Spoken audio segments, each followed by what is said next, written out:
My entry into cyber is probably a little bit different than most. It actually started with me being 12 years old in downtown Boston getting beat up by 5 kids.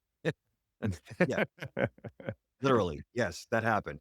I, at that time, was the antelope, and the boys who beat me up were the lion. And so I learned firsthand sociopaths, psychopaths, hardcore narcissists, bad actors, and then being the victim. When I say Mm, hacked, it was essentially about $3,000 in credit card fraud. And back mm, then, that was a big deal. Now it became thieves in virtual thieves. And so my focus evolved pretty quickly. And identity theft came up on my radar like right after that. It became an issue, primarily social security numbers being used to open up new lines of credit. hey, I've been in your shoes situation. I've clicked on that link. Let me share that story with you so that you don't repeat it versus the boring old training that they might otherwise have and make it more actionable for them so that it's that straight talk versus the technical jargon, right? Phishing simulation training has become the de facto compliance based check the box form of training that has been around now for, let's say, 15 years, right?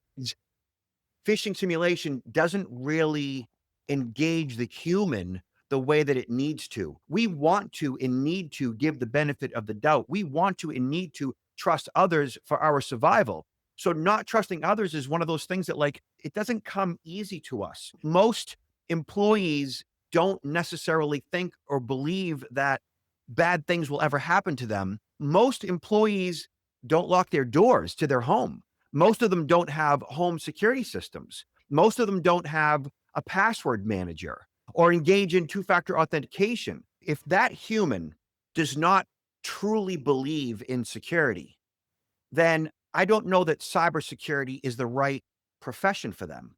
Meaning that I don't know that they can effectively do their job in cybersecurity if at home, if in their personal life, they don't truly believe in security. I had 200 men and women go paranoid out loud. It was funny, right? Because it was like this loud roar, and they all looked at each other, kind of funny. I don't Mhm, want paranoia. Paranoia mhm. is upsetting. It's awful. It's out of control. Like you really truly believe that people are out to get you. Like you're living in fear all the time.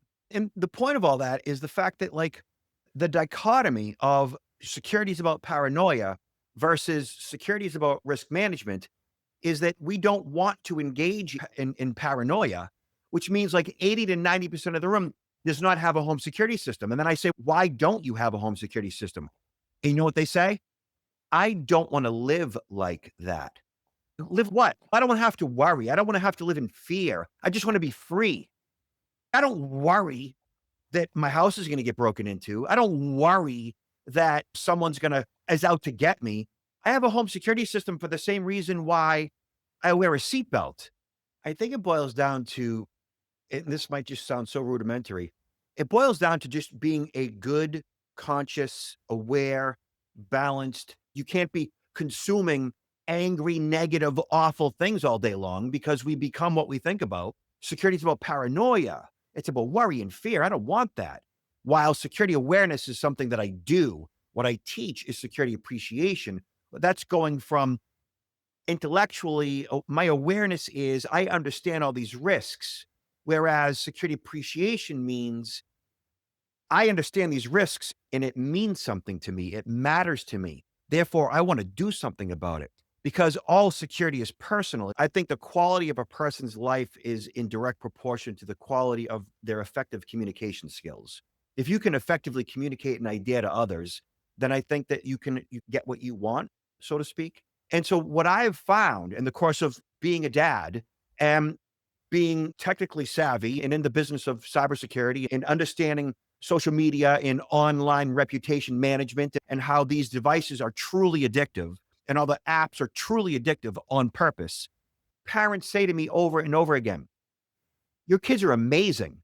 When you talk to them, they look you in the eye. They actually respond to your questions. They actually have a conversation with you. And I say to them, What makes that amazing? They're like, "Because no other kids are doing that."